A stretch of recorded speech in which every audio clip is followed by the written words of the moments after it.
नमस्कार साथियों, क्या आपका भी ट्रिपल सी एग्जाम अक्टूबर महीने में होने वाला है? क्योंकि जो आपका सितंबर में एग्जाम होता है उसकी एग्जाम पोस्टपोन हो चुकी है और जो उसकी एग्जाम डेट होने वाली है वो एग्जाम डेट भी आ चुकी है।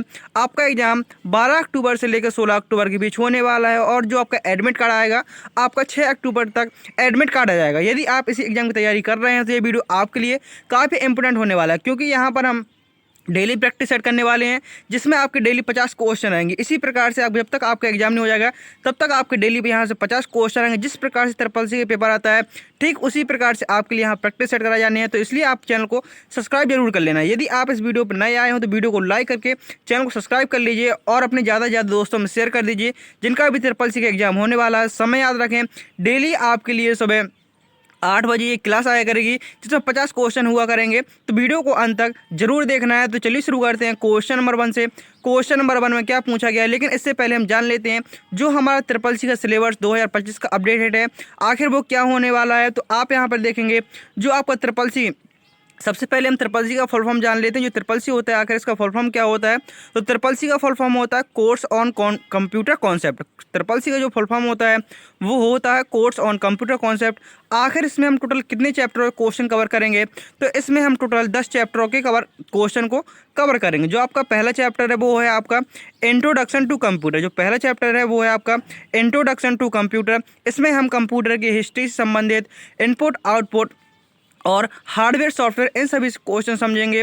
और जो आपका दूसरा चैप्टर है वो है आपका ऑपरेटिंग सिस्टम। इसमें हम ऑपरेटिंग सिस्टम को समझेंगे, जैसे आपका लाइनक्स हो गया, यूनिक्स हो गया, विंडो हो गया, इन सभी के क्वेश्चन होंगे।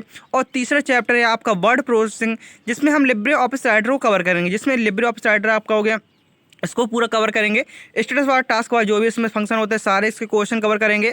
इसके बाद आपका जो चौथा चैप्टर आता है वो होता है आपका स्प्रेडशीट। स्प्रेडशीट के अंतर्गत हम लिब्रे ऑफिस कैल्क को कवर करेंगे, रो कॉलम के बारे में समझेंगे, सीट के बारे में समझेंगे और इससे संबंधित जितने भी क्वेश्चन बनते हैं, फॉर्मूला बनते हैं, उन सभी को यहाँ से हम कवर करते चलेंगे। और जो आपका पाँचवा चैप्टर है वो है आपका प्रेजेंटेशन, जिसमें हम लिब्रे ऑफिस इम्प्रेस को कवर करेंगे, जिसमें स्लाइड को बनाना है, उसको स्केप करना, न्यू स्लाइड लेना, डुप्लीकेट स्लाइड करना, जो भी क्वेश्चन बनते हैं लिब्रे ऑफिस इम्प्रेस के वो सारे क्वेश्चन कवर होने वाले हैं। और उसके बाद आपको जो छठवां चैप्टर है वो है आपका introduction to internet and W. जो इंटरनेट एंड डब्ल्यू है ये चैप्टर आपके लिए बेहद महत्वपूर्ण है। महत्वपूर्ण तो सभी चैप्टर हैं क्योंकि टोटल 10 चैप्टर हैं, तो महत्वपूर्ण तो सभी चैप्टर है, लेकिन आपको इंटरनेट एंड डब्ल्यू है ये आपको ज़्यादा इंपॉर्टेंट हो जाता है, क्योंकि आपको जो Libre office writer, Calc, impress, ये आपके तीनों चैप्टर होते हैं, उनसे लगभग आपका 15 से 20 क्वेश्चन पूछ जाता है और इंटरनेट से लगभग आपका 10 क्वेश्चन समथिंग पूछ जाता है। तो ये आपके लिए काफ़ी इंपॉर्टेंट होगा। और उसके बाद अगला चैप्टर है आपका email and social networking e governance. जो ईमेल होता है, ईमेल हो गया आपका, सोशल नेटवर्किंग हो गया जैसे आपको फेसबुक, इंस्टा, ई कॉमर्स और ई गवर्नेंस। जैसे ई कॉमर्स में आप वेबसाइट हो गई, सॉरी, जिससे आप शॉपिंग करते हैं, जैसे आपका फ्लिपकार्ट हो गया और आपका ये अमेजोन हो गया, ये आपका ई कॉमर्स के अंतर्गत आ जाता है। ईमेल हो गया, इन सबको बारे में पढ़ेंगे 7वें चैप्टर में। और जो आपका 8वां चैप्टर है उसमें हम डिजिटल फाइनेंशियल टूल्स को पढ़ेंगे और जो आपकी एप्लीकेशन, जैसे आपका यूपीआई हो गया, फ़ोन पे हो गया, गूगल पे हो गया, इससे संबंधित जो आपका डिजिटल फाइनेंशियल होता है उन सब संबंधित हम यहाँ पर 9वें चैप्टर 8वें चैप्टर में क्वेश्चन कवर कर रहे होंगे।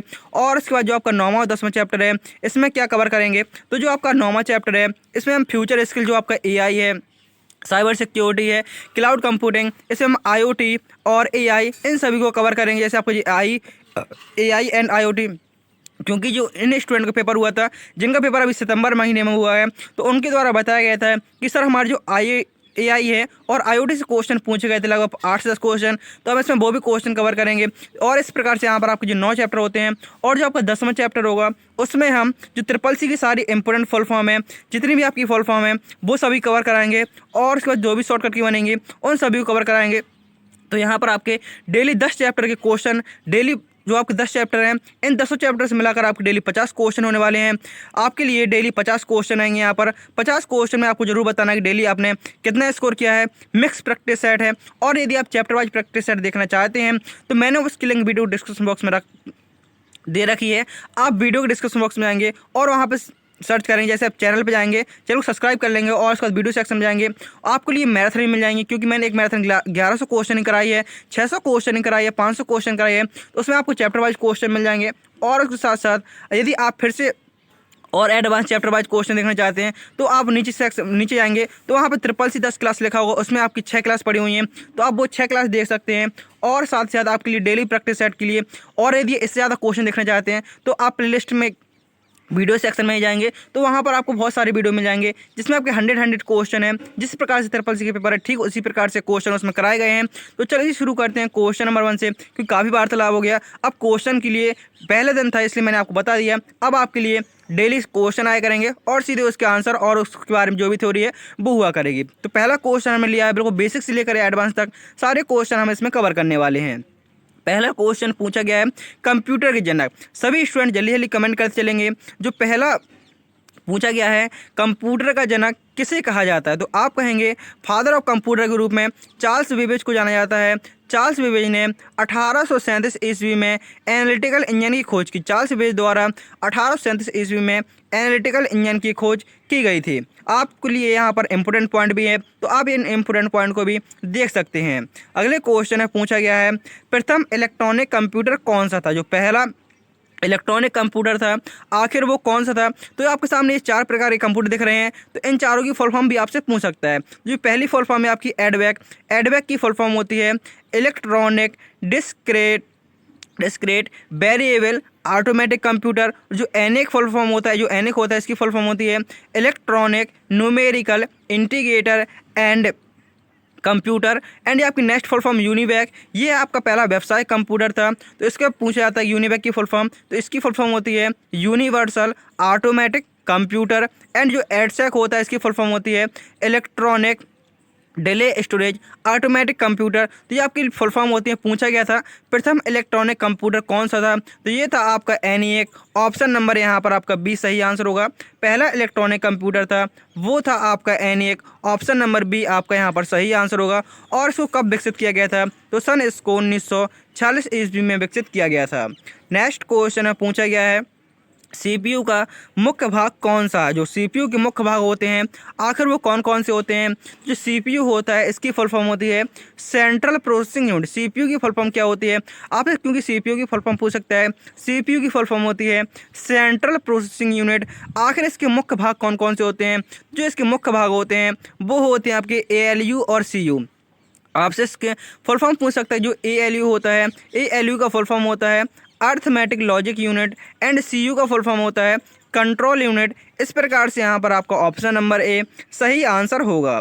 नेक्स्ट क्वेश्चन है पूछा गया है हार्ड डिस्क किस प्रकार की मेमोरी है।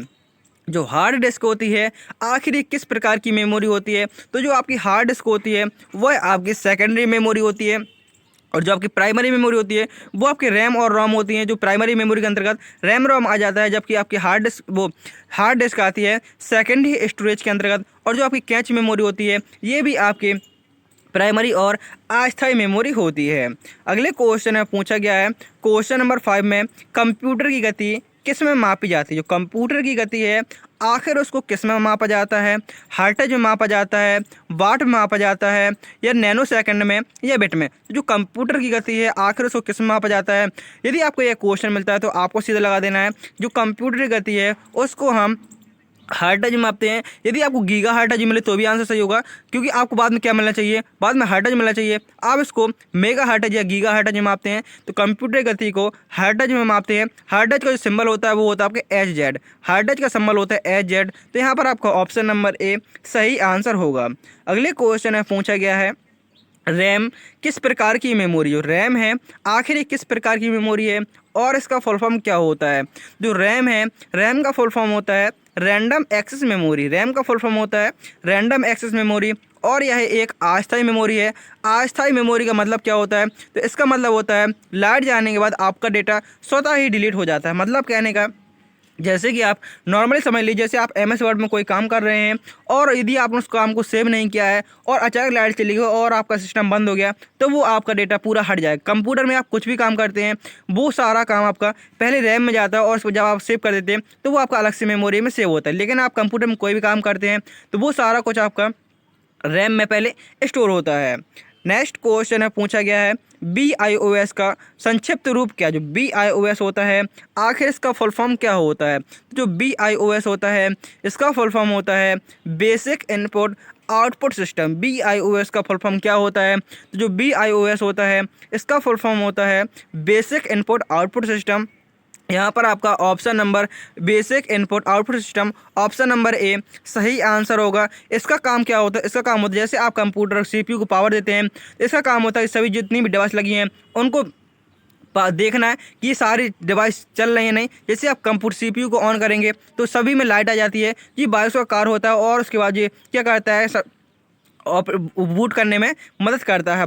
नेक्स्ट क्वेश्चन पूछा गया है क्वेश्चन नंबर 8 में पूछा गया है कि कंप्यूटर में 1 KB, KB का मतलब क्या होता है? जो KB का मतलब होता है किलोबाइट, KB का मतलब होता है किलोबाइट।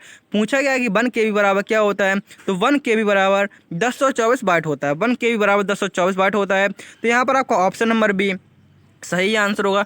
और यदि आपसे पूछे 1024 KB बराबर क्या होता है? 1024 KB बराबर होता है 1 MB। 1024 KB बराबर होता है 1 MB। तो याद रखना है MB का मतलब होता है मेगाबाइट, KB का मतलब किलोबाइट और GB का मतलब गीगाबाइट। और पूछ सकता है जो मेमोरी की सबसे छोटी इकाई होती है वो क्या होती है? तो जो मेमोरी की सबसे छोटी इकाई होती है वो होती है बिट। इसको याद रखना है, जो मेमोरी की सबसे छोटी इकाई होती है वो होती है बिट। अगले क्वेश्चन में पूछा गया है क्वेश्चन नंबर 9 में कैच मेमोरी किसके बीच स्थित होती है? जो कैच मेमोरी होती है आखिर ये किसके बीच स्थित होती है? तो जो कैच मेमोरी होती है ये हमारे CPU और रैम के बीच स्थित होती है। कैच मेमोरी किन के बीच स्थित होती है? तो जो कैच मेमोरी होती है ये हमारे CPU और रैम के बीच स्थित होती है। तो यहाँ पर आपका ऑप्शन नंबर ए सही आंसर होगा। सभी स्टूडेंट कमेंट करेंगे जो CPU और रैम होता है आखिर इन दोनों का फुल फॉर्म क्या होता है। अगले क्वेश्चन में पूछा गया है बूटिंग प्रक्रिया का क्या अर्थ है? जो बूटिंग प्रक्रिया है आखिर इसका क्या अर्थ होता है? तो जो बूटिंग प्रक्रिया होती है उसका मतलब होता है कंप्यूटर ऑन कर ऑपरेटिंग सिस्टम को लोड करना। जब आप कंप्यूटर को ऑन कर देते हैं तो उसको लोड करना, जो ऑपरेटिंग सिस्टम होता है उसको लोड करना बूटिंग कहलाता है। यहाँ पर आपका ऑप्शन नंबर बी सही आंसर होगा। कंप्यूटर में जो बूटिंग प्रक्रिया होती है उसका अर्थ होता है कंप्यूटर को ऑन कर ऑपरेटिंग सिस्टम को लोड करना, ये बूटिंग का अर्थ होता है। नेक्स्ट क्वेश्चन में पूछा गया है लिब्रे ऑफिस राइटर में जो फाइल एक्सटेंशन नेम होता है आखिर वो क्या होता है? तो जो लिब्रे ऑफिस राइटर होता है उसका जो फाइल एक्सटेंशन नेम होता है वो क्या होता है? तो जो क्योंकि आप जब भी आप लिब्रे ऑफिस राइटर में किसी भी फाइल को सेव करते हैं, MS वर्ड में किसी भी फाइल को सेव करते हैं, इम्प्रेस में किसी फाइल को सेव करते हैं, मिस कहीं पर भी आप कोई फाइल सेव करते हैं तो सबका एक अपना स्पेशली क्या होता है, सबका एक एक्सटेंशन नेम होता है। यदि आप MS वर्ड में सेव करते हैं तो उसका होता है .docx जो होता है MS वर्ड का। लेकिन यहाँ पर लिब्रे ऑफिस राइटर का एक्सटेंशन नेम पूछा गया है तो वो होगा आपका .odt। लिब्रे ऑफिस राइटर का जो एक्सटेंशन नेम होता है वो होता है ODT। लिब्रे ऑफिस आपका कैल्क आएगा, ये होता है कैल्क का ODS। और जो ODP होता है वह आपके लिब्रे ऑफिस इम्प्रेस का होता है। नेक्स्ट क्वेश्चन नंबर 12 पूछा गया है स्पेलिंग चेक करने की शॉर्टकट कुंजी क्या होती है? यदि आप स्पेलिंग को चेक करना चाहते हैं उसके लिए आपको कौन सी की का प्रयोग करना होगा? तो स्पेलिंग को चेक करने के लिए F7 शॉर्टकट कुंजी का प्रयोग किया जाता है। तो यहाँ पर आपका ऑप्शन नंबर बी सही आंसर होगा। स्पेलिंग को चेक करने के लिए F7 शॉर्टकट कुंजी का प्रयोग करते हैं। नेक्स्ट क्वेश्चन में पूछा गया है राइटर में हेडर और फुटर डालने के लिए किस मेन्यू का प्रयोग किया जाता है? यदि आप लिब्रे ऑफिस राइटर में हेडर एंड फुटर आखिर ये क्या होता है? जैसे आप MS वर्ड खोलते हैं, लिब्रे ऑफिस राइटर खोलते हैं, आपने लिब्रे ऑफिस राइटर खोला तो जी जैसे पूरा लिब्रे ऑफिस राइटर हो गया, जी सबसे ऊपर वाली टाइटल बार हो गया, मेन्यू बार हो गया, आपके मेन्यू बाद आपका ये ऑब्जेक्ट हो गया, जितने भी आपके सारे मेन्यू देखेंगे। मिस कहने का मतलब है जब आप किसी फंक्शन पर क्लिक करेंगे तो जो आप मेन्यू बार हो गया, मेन्यू बार के नीचे आप जैसे पेज पर आएंगे, जैसे मान लेते हैं ये आपका कितना है, इतना ये आपका पेज है। तो पेज का जो ऊपर का हिस्सा होता है, यहाँ से मैं कलर चेंज करके आपको बता रहा हूँ, जो ऊपर का हिस्सा होता है ये पेज का हिस्सा ये हेडर कहलाता है और ये नीचे का हिस्सा फुटर कहलाता है। तो पूछा गया था हेडर एंड फुटर को इंसर्ट करने के लिए कौन से मेन्यू का प्रयोग करते हैं? तो हेडर एंड फुटर को इंसर्ट करने के लिए हम इंसर्ट मेन्यू का प्रयोग करेंगे। ऑप्शन नंबर यहाँ पर आपका सी सही आंसर होगा। नेक्स्ट क्वेश्चन में पूछा गया है वर्ड काउंट की शॉर्टकट कुंजी क्या होती है? जो वर्ड काउंट होता है जैसे कि आपने एक पैराग्राफ लिखा या एक पेज में कुछ भी टेक्स्ट लिखा, आप देखना चाहते हैं टोटल हमने कितने वर्ड लिखे, कितने पैराग्राफ हैं, उन सभी को देखने के लिए कौन सी कुंजी का प्रयोग करते हैं? उसके लिए हम Ctrl+Shift+C शॉर्टकट कुंजी का प्रयोग करते हैं। यहाँ पर आपका ऑप्शन नंबर बी सही आंसर होगा। नेक्स्ट क्वेश्चन यहाँ पर आप देखें दो ऑप्शन एक सेम, तो आपको यहाँ पर कन्फ्यूजन नहीं होना है। अब दो में से कोई भी लगा दीजिए, दोनों आपके आंसर सही होंगे। नेक्स्ट क्वेश्चन में पूछा गया है, लिब्रे ऑफिस राइटर में टेबल को इंसर्ट करने की शॉर्टकट कुंजी क्या होती है। जो लिब्रे ऑफिस राइटर होता है, यदि आप इसमें टेबल को इंसर्ट करना चाहते हैं तो लिब्रे ऑफिस राइटर में टेबल को इंसर्ट करने के लिए Ctrl+F12 शॉर्टकट कुंजी का प्रयोग करते हैं। लिब्रे ऑफिस राइटर में टेबल को इंसर्ट करने के लिए किसका प्रयोग करते हैं, तो लिब्रे ऑफिस राइटर में टेबल को इंसर्ट करने के लिए Ctrl+F12 शॉर्टकट कुंजी का प्रयोग करते हैं। तो यहाँ पर आपका ऑप्शन नंबर बी सही आंसर होगा। अगले क्वेश्चन में पूछा गया है, कैल्क की जो फाइल एक्सटेंशन होता है वो क्या होता है। कैल्क होता है, आखिर इसका जो फाइल एक्सटेंशन नेम होता है आखिर वो क्या होता है। जो अभी अभी मैंने बताया था, जो कैल्क होता है उसका एक्सटेंशन नेम क्या होता है, तो आप कहेंगे जो कैल्क होता है उसका एक्सटेंशन नेम होता है .ods। आपसे फुल फॉर्म पूछ सकता है, जो .ods होता है इसकी फुल फॉर्म क्या होती है। जो .ods होता है इसकी फुल फॉर्म होती है ओपन डॉक्यूमेंट स्प्रेडशीट, ये आपकी इसकी फुल फॉर्म होती है। नेक्स्ट क्वेश्चन है पूछा गया क्वेश्चन नंबर 17 में, कैल्क में फॉर्मूला हमेशा किस चिन्ह से शुरू होता है या किससे शुरू होता है। यदि आप लिब्रे ऑफिस कैल्क में कोई भी फॉर्मूला लगाते हैं, जैसे आपने सम फॉर्मूला लगाया, सम फॉर्मूले का मतलब होता है संख्याओं को, जो सेल्स में संख्या हैं उनको जोड़ने के लिए मिन फंक्शन से आपका क्या होता है मिनिमम नंबर आ जाता है, सबसे छोटा नंबर। लेकिन आपको किस चिन्ह का प्रयोग करना होगा कोई भी फॉर्मूला लगाने से पहले। यदि आप लिब्रे ऑफिस कैल्क में कोई भी फॉर्मूला लगाते हैं तो सबसे पहले आपको बराबर चिन्ह का प्रयोग करना होगा। ये क्वेश्चन बार बार पूछ जाता है कि कौन से चिन्ह का प्रयोग किया जाता है, तो आप कहेंगे बराबर चिन्ह का प्रयोग किया जाता है कोई भी फॉर्मूला शुरू करने से पहले। अगले क्वेश्चन में पूछा गया है, लिब्रे ऑफिस कैल्क में जो एवरेज फंक्शन होता है आखिर इसका प्रयोग किसके लिए होता है। जो एवरेज का फॉर्मूला होता है आखिर ये हमें क्या आउटपुट देता है। जोड़ निकालने के लिए तो आप कहेंगे नहीं, औसत निकालने के लिए तो आप कहेंगे सही। औसत को निकालने के लिए हम किसका प्रयोग करते हैं, औसत को निकालने के लिए हम एवरेज फंक्शन का प्रयोग करते हैं। और जोड़ने के लिए हम किसका प्रयोग करेंगे, जोड़ने के लिए सम का प्रयोग करेंगे। और सबसे बड़ा मान निकालने के लिए हम मैक्स फंक्शन का यूज करेंगे। और छोटा मान निकालने के लिए MIN फंक्शन का प्रयोग करेंगे। आपसे कोई पूछे, मैंने यहाँ पर आपको 4 क्वेश्चन बताए। औसत निकालने के लिए एवरेज का प्रयोग, और जोड़ निकालने के लिए सम फंक्शन का यूज करेंगे, बड़ा मान निकालने के लिए मैक्स फंक्शन का, और छोटा मान निकालने के लिए मिन फंक्शन का यूज करेंगे। लेकिन सबसे पहले आपको बराबर चिन्ह का प्रयोग करना है सभी में, क्योंकि आप अभी अभी पढ़कर आए हैं कोई भी फॉर्मूला लगाने से पहले कौन से चिन्ह का प्रयोग होता है, उसके लिए बराबर चिन्ह का प्रयोग किया जाता है। नेक्स्ट क्वेश्चन नंबर 19 पूछा गया है कि ऑटो सम करने की शॉर्टकट कुंजी क्या होती है। ऑटो सम मतलब होता है जैसे आपने यहाँ पर नंबर से लिखे और आप चाहते हैं सभी का योग अपने मन से आ जाए बिना फॉर्मूला के, तो आपको पता है सम से क्या होता है, सम से हम जोड़ निकालते हैं। और ऑटो सम मतलब संख्याओं के योग निकालने की बात की जा रही है। लेकिन इसकी शॉर्टकट कुंजी क्या होती है, तो ऑटो सम को निकालने की शॉर्टकट कुंजी होती है वो होती है आल्ट के साथ। जैसे आप आल्ट बटन के साथ इक्वल बटन प्रेस कर देंगे तो आपका जो भी सेल्स में नंबर्स हैं उन सभी का आपके सामने योग निकल कर आ जाएगा। नेक्स्ट क्वेश्चन में पूछा गया है, लिब्रे ऑफिस कैल्क में इफ फंक्शन होता है आखिर इसका किसके लिए प्रयोग होता है। जो इफ फंक्शन होता है इसका प्रयोग होता है कंडीशन के आधार पर, मीन्स शर्तीय लॉजिक के आधार पर हम इसका आंसर निकालते हैं। जैसे कि हम यहाँ पर एक छोटी सी कंडीशन लेके देखते हैं। हमने यहाँ पर फंक्शन लगाया काउंट, COUNT काउंट फंक्शन लगाया, और इसके हमने रेंज दे दी, और रेंज में दे दी हमने यहाँ पर जैसे हमने दे दिया 10। इसका मतलब क्या होगा, जो काउंट फंक्शन होता है ये हमारे सिर्फ नंबर से गिनता है। तो ये क्या करेगा, जैसे हमने यहाँ पर रेंज दी, यहाँ पर कम से कम 50 सेल सेलेक्ट कर दी, तो इसमें जो 10 बस होगा उसको बस काउंट करके आखिर इसमें आपने जो सेल चयनित की हैं इसमें टोटल कितने 10 नंबर लिखे हुए हैं सिर्फ उनको बस काउंट करेगा, बकाया किसी को काउंट नहीं करेगा। ये होता है कंडीशन, क्योंकि आपने क्या लगा दिया, बाद में कंडीशन लगा दिया है।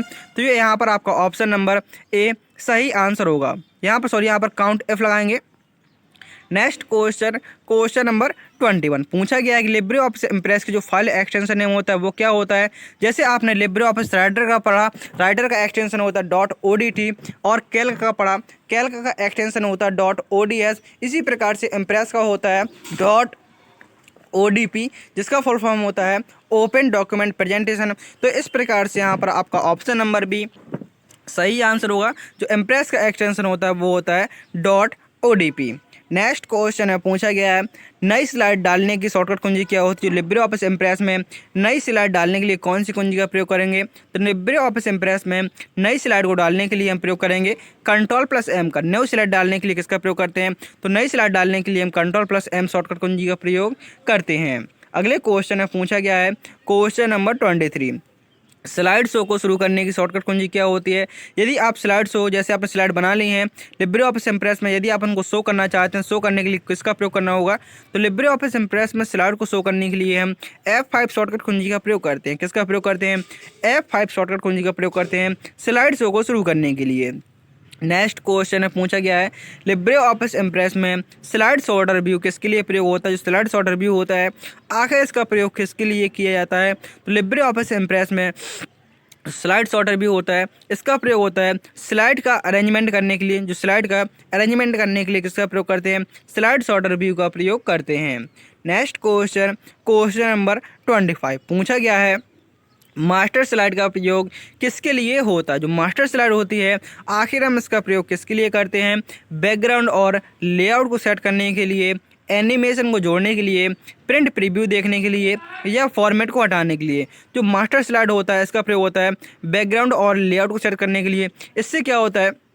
इससे सभी स्लाइड में एक साथ आपका जो भी आप चेंज करेंगे, जैसे आप डिज़ाइन चेंज करना चाहते हैं तो सभी स्लाइड में एक बार में चेंज हो जाएंगे, वो होता है आपका मास्टर स्लाइड। तो यहाँ पर आपका ऑप्शन नंबर ए सही आंसर होगा। बैकग्राउंड और लेआउट सभी स्लाइड में एक जैसे सेट करने के लिए किसका प्रयोग करते हैं? मास्टर स्लाइड का प्रयोग करते हैं। नेक्स्ट क्वेश्चन, क्वेश्चन नंबर 26 पूछा गया है आईपी एड्रेस का पूरा नाम क्या होता है? जो आईपी एड्रेस होता है आखिर इसका फुल फॉर्म क्या होता है? जो आईपी एड्रेस होता है इसका फुल फॉर्म होता है internet protocol. Option number A यहाँ पर आपका सही आंसर होगा। जो आईपी होता है इसका फुल फॉर्म होता है इंटरनेट प्रोटोकॉल। तो इस प्रकार से यहाँ पर आपके 25 क्वेश्चन पूरे होते हैं। यदि आपने अभी तक वीडियो को लाइक नहीं किया है तो वीडियो को लाइक करके चैनल को सब्सक्राइब कर लीजिए और अपने दोस्तों में ज़्यादा से ज़्यादा शेयर कर दीजिए। आपके लिए हम इतनी मेहनत से डेली प्रैक्टिस कराने वाले हैं, तो आपको चैनल को सब्सक्राइब जरूर कर लेना है और अपने दोस्तों से भी बोलना है कि चैनल को सब्सक्राइब सर के चैनल को जरूर सब्सक्राइब कर लेना, क्योंकि आपके लिए पूरा जो कोर्स होने वाला है पूरा फ्री में होने वाला है। उम्मीद मानिए ये आपके लिए सेशन बहुत ही ज़्यादा महत्वपूर्ण होने वाला है, क्योंकि यहाँ पर आपके डेली प्रैक्टिस सेट तो होने वाले हैं। और जो आपका जब जैसे आपका प्रैक्टिस सेट खत्म हो जाएंगे मिक्स वाले, इसके लिए बाद हम जैसे आपका जो एडमिट कार्ड आएगा, आपका एडमिट कार्ड 6 तारीख से आने हैं, तो आपके डेली 100 क्वेश्चन का प्रैक्टिस सेट आएगा जो आपका बिल्कुल जैसा पेपर आता है। क्योंकि आपके एग्जाम में जो 60 क्वेश्चन आते हैं वो ऑब्जेक्टिव आते हैं, 40 क्वेश्चन आते हैं वो ट्रू फॉल्स के आते हैं। तो सारा कुछ आपको जिस प्रकार से ट्रिपल सी का पेपर आता है ठीक उसी प्रकार से आपके लिए यहाँ पर क्वेश्चन होने वाले हैं। नेक्स्ट क्वेश्चन, यदि आप चैनल को सब्सक्राइब नहीं करेंगे तो आप जुड़ नहीं पाएंगे और जैसे नेक्स्ट वीडियो आएगा वो आप तक नहीं आ पाएगा, तो इसलिए चैनल को सब्सक्राइब जरूर कर लेना है, जैसे कि वीडियो डालूँ सबसे पहले आपके पास नोटिफिकेशन पहुँच सके। नेक्स्ट क्वेश्चन है, पूछा गया है ईमेल भेजने के लिए कौन से प्रोटोकॉल का प्रयोग होता है? जो ईमेल होता है आखिर इसको भेजने के लिए कौन से प्रोटोकॉल का प्रयोग करते हैं? तो ईमेल को भेजने के लिए SMTP प्रोटोकॉल का प्रयोग होता है। ईमेल को भेजने के लिए किसका प्रयोग होता है? यदि आप किसी व्यक्ति को ईमेल भेजते हैं तो ईमेल भेजने के लिए SMTP प्रोटोकॉल का प्रयोग होता है। आपसे पूछ सकते हैं जो SMTP होता है इसका फुल फॉर्म क्या होता है? तो SMTP होता है, इसका फुल फॉर्म होता है simple mail transfer protocol. SMTP का फुल फॉर्म क्या होता है? तो SMTP का फुल फॉर्म होता है सिंपल मेल ट्रांसफ़र प्रोटोकॉल। यहाँ पर भेजने की बात की जा रही है। यदि आपसे पूछे ईमेल को प्राप्त करने के लिए, तो ईमेल को प्राप्त करने के लिए POP और IMAP का प्रयोग होता है। यदि प्राप्त करने के लिए पूछे तो प्राप्त करने के लिए इन दोनों का, और जबकि भेजने के लिए SMTP प्रोटोकॉल का प्रयोग होता है। फुल फॉर्म याद रखें, SMTP का full form simple mail transfer protocol होता है। अगले क्वेश्चन में पूछा गया है www का आविष्कार किसने किया? जो www है आखिर इसका आविष्कार किसके द्वारा किया गया था? तो आप कहेंगे चार्ल्स बेबेज द्वारा तो कंप्यूटर का आविष्कार किया गया था। बिल गेट्स के द्वारा आपका जो माइक्रोसॉफ्ट है इसका आविष्कार किया गया था। तो आपका आंसर होगा टिम बर्नर्स-ली के द्वारा किसका आविष्कार किया गया था? www का आविष्कार किया गया था। कब किया गया था? सन 1989 ईस्वी में किया गया था। इसका फुल फॉर्म होता है वर्ल्ड वाइड वेब। www का फुल फॉर्म होता है वर्ल्ड वाइड वेब। किसके द्वारा आविष्कार किया गया था? टिम बर्नर्स-ली के द्वारा। और आपसे इसकी फुल फॉर्म पूछ सकता है जो www होता है इसकी फुल फॉर्म क्या होती है? इसकी फुल फॉर्म होती है वर्ल्ड वाइड वेब। ये फुल फॉर्म भी आपके लिए काफ़ी इंपॉर्टेंट हो सकती है। नेक्स्ट क्वेश्चन में पूछा गया है वेब ब्राउज़र का उदाहरण कौन सा है? गूगल क्रोम, एक्सेल, वर्ड या पेंट। तो आप कहें जो वेब ब्राउज़र होते हैं वो क्या होते हैं? जिसमें हम कुछ भी सर्च करते हैं, तो एक आपका सर्च इंजन होता है और एक होता है ब्राउज़र। तो जो गूगल क्या है? गूगल एक सर्च इंजन है, जबकि आपको जो गूगल क्रोम है वह क्या है? तो गूगल क्रोम एक आपका वेब ब्राउज़र है, जबकि जो MS एक्सेल है ये आपके एप्लीकेशन सॉफ्टवेयर है। जो गूगल क्रोम है ये आपका एक वेब ब्राउज़र है। तो यहाँ पर आपका ऑप्शन नंबर ए सही आंसर होगा। गूगल क्रोम क्या है? यह एक वेब ब्राउज़र है। पूछा गया है अगले क्वेश्चन में, HTTP का पूर्ण रूप क्या होता है। जो HTTP होता है आखिर इसका पूर्ण रूप क्या होता है। तो जो HTTP होता है इसका फुल फॉर्म होता है hyper text transfer protocol. HTTP का फुल फॉर्म क्या होता है। तो जो HTTP होता है इसका फुल फॉर्म होता है hyper text transfer protocol. Option number A यहाँ पर आपका सही आंसर होगा। नेक्स्ट क्वेश्चन है पूछा गया है, जीमेल किस कंपनी की सेवा। जो जीमेल सेवा है आखिर ये किस कंपनी की है। तो आप कहेंगे यह गूगल की सेवा है। ऑप्शन नंबर बी आपका यहाँ पर सही आंसर होगा। आखिर इसका आविष्कार किसके द्वारा किया गया था। जो ईमेल है इसका आविष्कार किया गया था आपका, ईमेल का आविष्कार रे टॉमलिंसन द्वारा सन 1971 ईस्वी में किया गया था। अगले क्वेश्चन में पूछा गया क्वेश्चन नंबर 32 में, ई गवर्नेंस का अर्थ क्या है। जो ई गवर्नेंस होता है आखिर इसका अर्थ क्या होता है। कुछ स्टूडेंट कहेंगे सर क्वेश्चन बहुत सरल है, लेकिन ऐसा नहीं है। आपके लिए आज पहला दिन है, क्वेश्चन आपके लिए डेली डेली आपका लेवल बढ़ता जाएगा, क्योंकि क्वेश्चन आते हैं कोई भी पेपर हो, XYZ कोई पेपर ले लीजिए, उसमें आपको जो 30 से 40% आता है, सब में आपका ईजी आता है। और जो आपका जैसे यहाँ पर 40 क्वेश्चन हो जाते हैं, ये आपके मान लेते हैं ईजी आते हैं। और ईजी के बाद जो 40 से लेकर आपके 70 तक आते हैं ये आपके मॉडरेट तक आते हैं। और जो आपके 70 से लेकर 100 तक आते हैं, ये 30 क्वेश्चन आते हैं, ये आपके हाई आते हैं, जो बहुत कम ही स्टूडेंट कर पाते हैं। लेकिन आपको 40 क्वेश्चन आते हैं, यकीन मानिए आपके सिंपल ही आते हैं। जो 40-30 क्वेश्चन आते हैं, 30 से 35 क्वेश्चन, ये आपके थोड़ा मॉडरेट हो जाते हैं। और जो आपके लास्ट के 30 क्वेश्चन होते हैं वो आपके हार्ड हो जाते हैं। तो स्टूडेंट क्या करते हैं, लास्ट के 30-25 क्वेश्चन देख लेते हैं, कहेंगे क्वेश्चन बहुत हार्ड आए थे, लेकिन वो ये नहीं देखेंगे क्वेश्चन हमारे सिंपल भी आए थे। क्योंकि क्वेश्चन क्या होता है, ऐसा नहीं होता है जो एग्जाम में आएंगे आपके सिर्फ हार्ड क्वेश्चन देंगे। यदि हार्ड क्वेश्चन देंगे तो वो किसी से नहीं बनेंगे, लेकिन ऐसा नहीं होता है। आपके एग्जाम में सिंपल भी क्वेश्चन आते हैं, मॉडरेट भी आते हैं और हार्ड भी क्वेश्चन आते हैं। लेकिन आपको जो पासिंग मार्क होती है, चलो आपको पासिंग मार्क बता देते हैं। यदि आप ट्रिपल सी को पास करना चाहते हैं उसके लिए सिर्फ आपको 50 क्वेश्चन सही करना होता है। यदि आपके 100 क्वेश्चन में से 50 क्वेश्चन भी सही हो जाते हैं तो आप वहाँ पर ट्रिपल सी पास कहलाएंगे, क्योंकि 100 में से आपकी कोई नेगेटिव मार्किंग नहीं है। आपको 100 में से 100 सॉल्व करने हैं। 60 क्वेश्चन ऑब्जेक्टिव हैं, 40 ट्रू फॉल्स हैं, आपको 100 में से 100 करने हैं। और यदि आपके 50 सही हो जाते हैं तो आप ट्रिपल सी को बहुत ही आसानी से पास कहलाएंगे। तो पास होने के लिए सिर्फ हमें 50 क्वेश्चन को सही करना है, लेकिन हम एवरेज 70 से 80 क्वेश्चन लेकर चलेंगे। आपके प्रैक्टिस सेट में 70 से 80 क्वेश्चन आना चाहिए, क्योंकि यदि वहाँ पर पेपर का आपका लेवल थोड़ा कठिन भी हुआ तब भी आप वहाँ पर ट्रिपल सी पेपर को बहुत ही आसानी से पास कर सकें। पूछा गया है ई गवर्नेंस का अर्थ क्या होता है। जो ई गवर्नेंस होता है आखिर इसका अर्थ क्या होता है। तो जो ई गवर्नेंस होता है उसका अर्थ होता है आपके IT के माध्यम से शासन। मतलब क्या होता है इसका, आपका आंसर होगा ऑप्शन नंबर बी। आपका जो सरकार से लेन देन होता है, मतलब कहने का, जैसे आपका फुल फॉर्म पूछ सकते हैं G2C का फुल फॉर्म होता है जो आपका सरकार से मतलब है, जिससे आपकी सरकार तक डाटा पहुँच हो सके, वो आपका ई गवर्नेंस के अंतर्गत आता है। तो आपका G2C का फुल फॉर्म होता है गवर्नमेंट टू सिटीजन। आप यहाँ पर तो कुछ फुल फॉर्म देखेंगे, मैं आपको यहाँ पर फुल फॉर्म बता देता हूँ। G2C का फुल फॉर्म होता है गवर्नमेंट टू सिटीजन।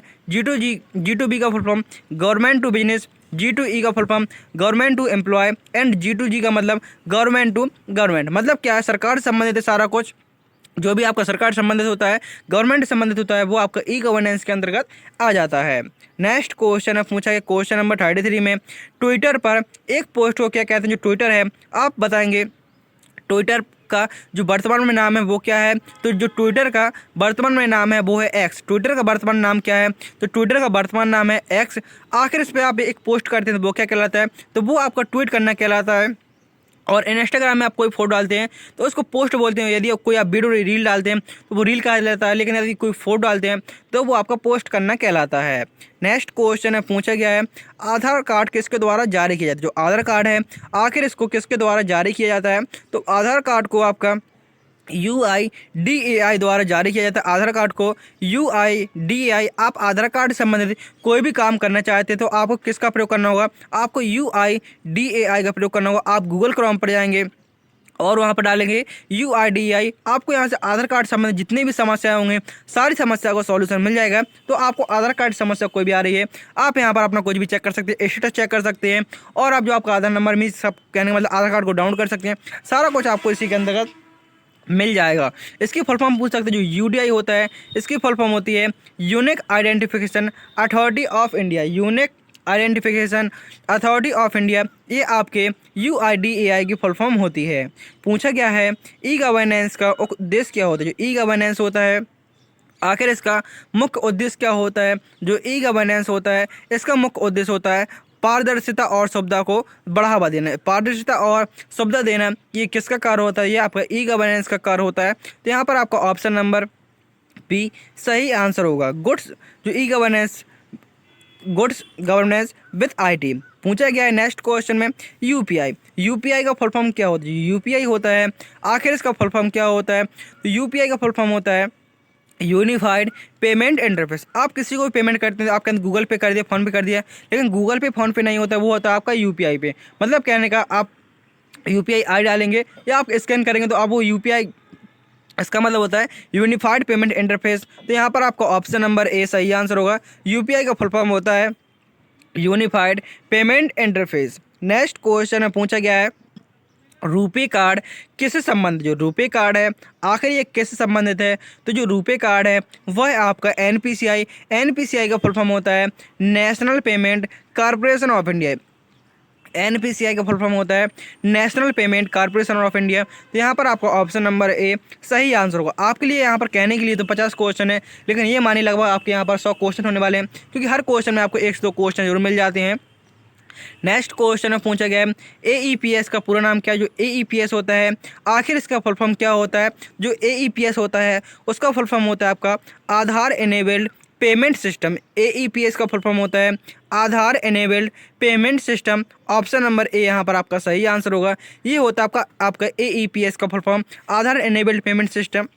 जब भी आप आधार कार्ड से अपना जन सेवा केंद्र, जैसे आप किसी कैफे से पैसे निकलवाते हैं, तो वो आपका एईपीएस के माध्यम से निकलते हैं। आपको वहाँ पर आधार कार्ड नंबर लगता है और आपका फिंगरप्रिंट लगता है और आपसे पूछा जाता है कि आपका खाता किस बैंक में है, और आपको तुरंत आपको वहाँ से अमाउंट निकल जाता है। नेक्स्ट क्वेश्चन में पूछा गया है भीम ऐप किस योजना से जुड़ा? जो भीम ऐप है आखिर ये किस योजना से जुड़ा हुआ है? जो आपका भीम ऐप है ये आपका डिजिटल इंडिया से जुड़ा हुआ है। तो भीम ऐप किस योजना से जुड़ा हुआ है? ये आपका डिजिटल इंडिया से। और भीम ऐप की फुल फॉर्म होती है Bharat interface for money. Bhim की फुल फॉर्म होती है Bharat interface for money app.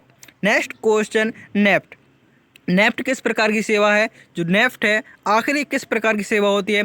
यह आपके deferred net settlement. Option number B मतलब होता है जैसे आप आरटीजीएस, एक होता है आरटीजीएस, इसका फुल फॉर्म होता है रियल टाइम ग्रॉस सेटलमेंट। यदि आप आरटीजीएस से किसी को ट्रांसफर करते हैं तो वो आपका तुरंत के तुरंत ट्रांसफर होता है। जैसे आप किसी की दुकान पे जाते हैं और यूपीआई करते हैं तो आपका ट्रांसफर, जो पैसों का ट्रांसफर होता है वो आपका तुरंत के तुरंत हो जाता है। लेकिन जब आप बैंक से, जो आपका नेफ्ट होता है वो आपको बैंक के जरिए होता है। जब बैंक में जाएंगे तो उसमें क्या होता है, सेटल होने में लगभग आपका 1 से 2 घंटे लग जाता है। तो जैसे आप किसी को पैसे भेजते हैं उसमें आपका समय लगता है, ये होता है आपका डिफर्ड नेट सेटलमेंट। तो ऑप्शन नंबर बी आपका यहाँ पर सही आंसर होगा।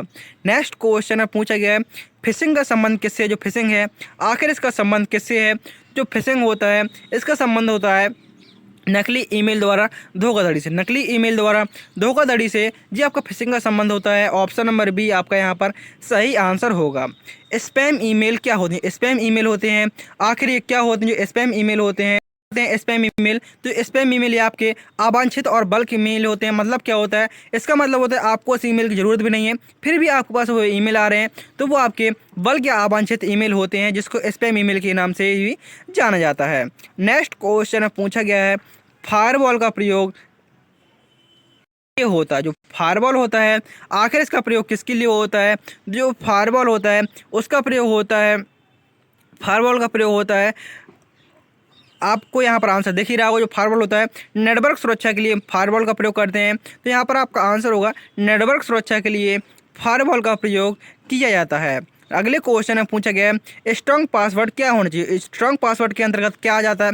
आपको कभी भी पासवर्ड बनाना है तो आपको सिंपल पासवर्ड नहीं बनाना। जैसे आपने 1 2 3 लिख दिया, या केवल जैसे आपका नाम है, जैसे मेरा नाम सुनील है तो मैं आपका सुनील नाम से पासवर्ड बनाऊंगा तो कोई मेरी आईडी को हैक कर सकता है। तो पासवर्ड को किस प्रकार बनाना चाहिए? आपके पासवर्ड में अक्षर होने चाहिए, अंक होने चाहिए और चिन्ह होने चाहिए। मतलब कहने का जैसे आपका नाम रमन है, आपने रमन लिखा है इंग्लिश में, आपने स्पेशल कैरेक्टर दे दिए, जैसे हैज हो गया, @ हो गया, डॉलर चिन्ह हो गया, या आपका कोई भी चिन्ह लगा दिया आपने, और उसके बाद आपने 1 नंबर लिख दिए, ये आपका क्या हो जाएगा? ये आपका थोड़ा कठिन पासवर्ड हो जाएगा। तो यहाँ पर आपका ऑप्शन नंबर बी सही आंसर होगा। आप जब भी पासवर्ड बनाना है ठीक इसी प्रकार से आपको पासवर्ड बनाना है, उसमें आपके अक्षर, अंक और चिन्ह तीनों का प्रयोग करना है।